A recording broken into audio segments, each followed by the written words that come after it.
morning. Throughout Martin Luther King Jr.'s revolutionary movement, he bravely lobbied for a world of love and peace, delivering riveting truth about the necessity of to resolve civil injustice and hatred in the 1960s. Though today's struggles differ some from the issues of Martin Luther King Jr.'s era, our communities and international relations still experience extreme tension, division, and war.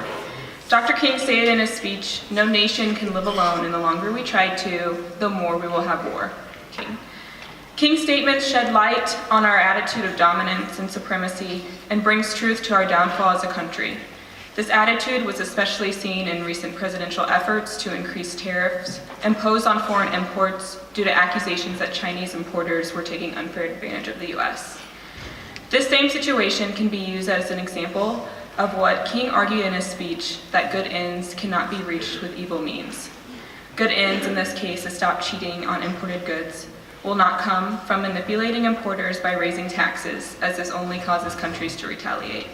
This kind of solution will only build distrust and bitterness and ultimately lead to more unrest in the future. The U.S. has long been a strong and superior country, but not without the benefit from outside sources. As Martin Luther King Jr. says, we are made to be interdependent and we must work with each other to be successful. The U.S. needs foreign allies and imported and exported goods in order to sustain American life. Therefore, the government's efforts to exclude ourselves and build a superior society is only harming our citizens and destroying relationships with other nations. In the speech, Peace on Earth, Dr. Martin Luther King Jr. speaks on how our country was sick with war, and the same is true today. We live in a society of judgment and division surrounding social views and morals, and oftentimes our pride stands in the way of this peace we all long for. In addition to war and hatred between the U.S. and once allied countries, we now face warfare in terms of social standards and media. Religion, gender, politics, and division among individual rights are some of the issues that cause tension within our society today. Dr. King tells us that we should be accepting of all people because we are all created in God's image and we're all children of God. The increasing presence of differing religious and political views has created faulty stereotypes, biases, and animosity towards groups of people around the world and has led to unnecessary conflict. This animosity restricts citizens from working together towards a common goal of unity. Though someone's moral views may differ from your own, King asserts that we must learn to live together despite differing views. As a people, if we are too busy fighting against each other due to similar views, we will not be strong enough to assemble for a larger cause. I think this is even more important in a time where social media plays a large role in what people see and has a large influence on one's beliefs, because it allows for greater disruption on a global scale. We are able to exhibit more hatred from behind a computer screen and share that with millions of people, further heightening the contempt and prejudice that our society struggles with. In order to move away from war and find peace within our communities, we must learn to love all, even if we don't agree with someone else's viewpoint. Dr. King's speech speaks to how we need to love all, and I think this is especially true today with so much anguish surrounding our government and social media. As the U.S. tries to become an independent country, we are hindering our relationships with other countries and will eventually run into financial trouble. If we continue to battle and use destructive forces to get our way, we will never be at peace with one another. Martin Luther King Jr. used a word called agape, which means loving individuals even when you do not like them, because God loves them. I love this word because it shows how we should be able to love people through anything in order to live peacefully and happily. Dr. King's speech is an eye-opening and a catalyst for all to assess their means and judgment. The more we adopt this nonviolent, gentle attitude, the more success we will have politically and individually. Thank you.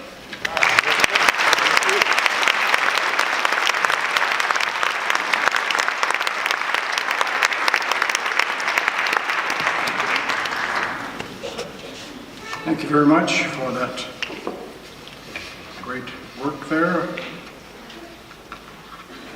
You've given us much to think about, and Ms. Clay, I am pleased to present you with this certificate, and I'll read it for this one, but not for all.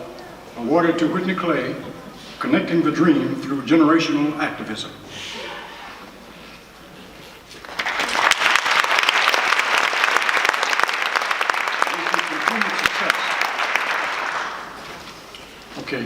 wait right there.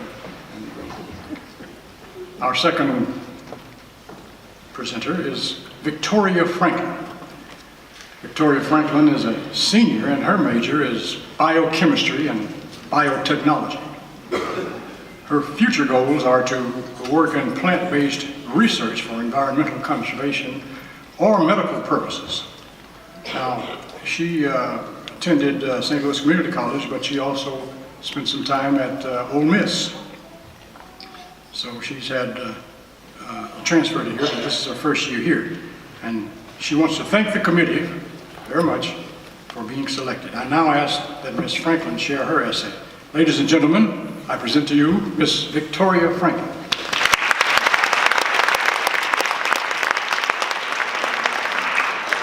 Hello. Hello. Good morning to everybody. So I'll start. We aren't going to have peace on earth until we recognize the basic fact, the interrelated structure of all reality, said Dr. Martin Luther King. In Dr. King's speech, he talks about how we will never reach peace on earth unless we as people realize how much we all depend on each other in our communities and across the world. This speech was given in 1967. However, many of the ideas discussed are still very relevant in our society today. There is still war, still homeless, still racism, and again, it will never be resolved until the human race understands that all humans are created equal. And today, in the United States and across the world, there are many wars and problems in our world, including our own community of St. Louis, Missouri.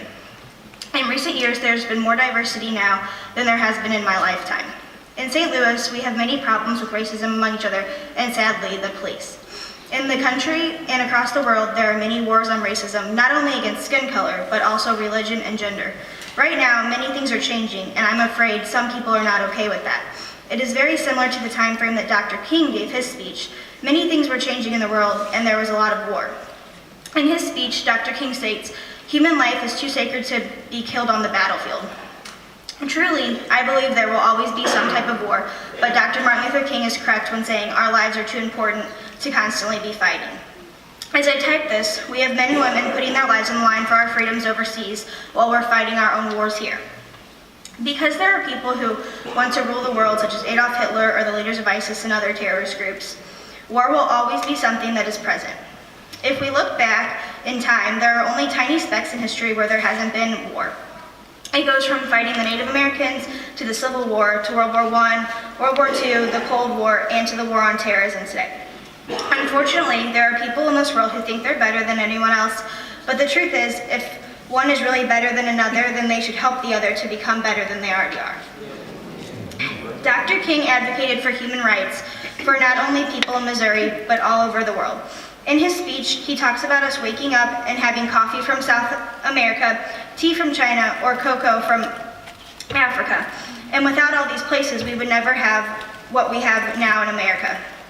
We as Americans depend on other countries just as much as they depend on us. About a year ago, when the wall was a current event, my cousin said to me, "I stay out of politics, but I like Chinese food, and I like Mexican food, and I like a lot of other things that come from other countries." And if they were not here, we wouldn't have gotten to have all those things. I think what Dr. King believes about other people is very similar to what my cousin thinks. There's no need to shame or disallow others just because their views are not the same.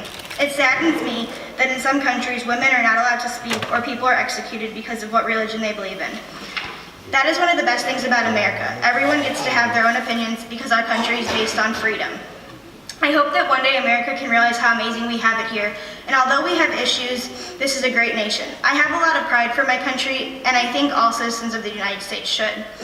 We have many issues of our own, including racism and more, but these issues were around in 1967 when Dr. King was around as well. Because of him and many others, people were given more and more rights and freedoms. I believe that if just a few people have the same courage and mindset that Dr. King had, our country could be amazing. It only takes one person to make a small change, and if multiple people make small changes, eventually we can all make one big change, for not only our nation, but for other areas around the world as well.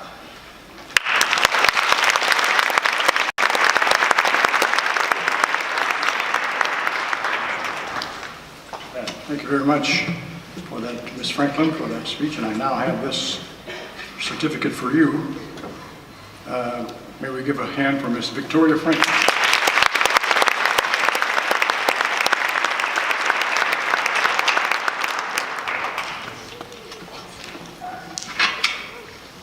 Our next participant, or our next speaker, is Victoria Franklin.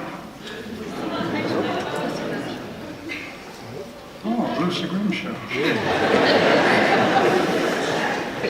That's the way it goes. Okay.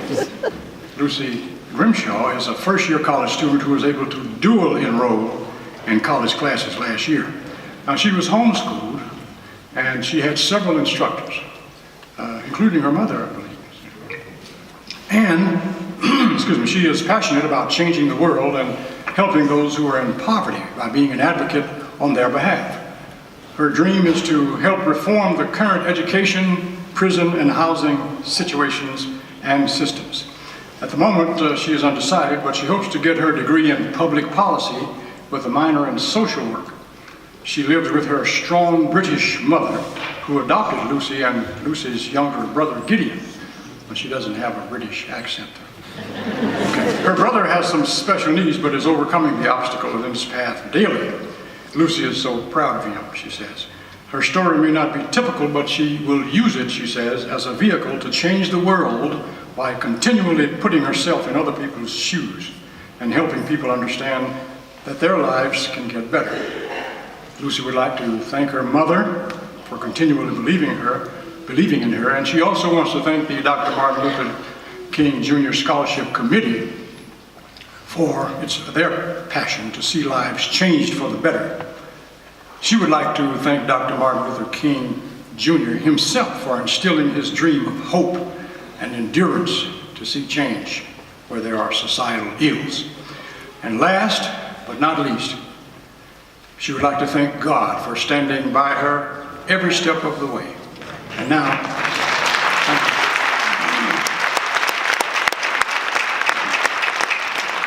this is Miss Grimshaw. She will now share her essay with the audience.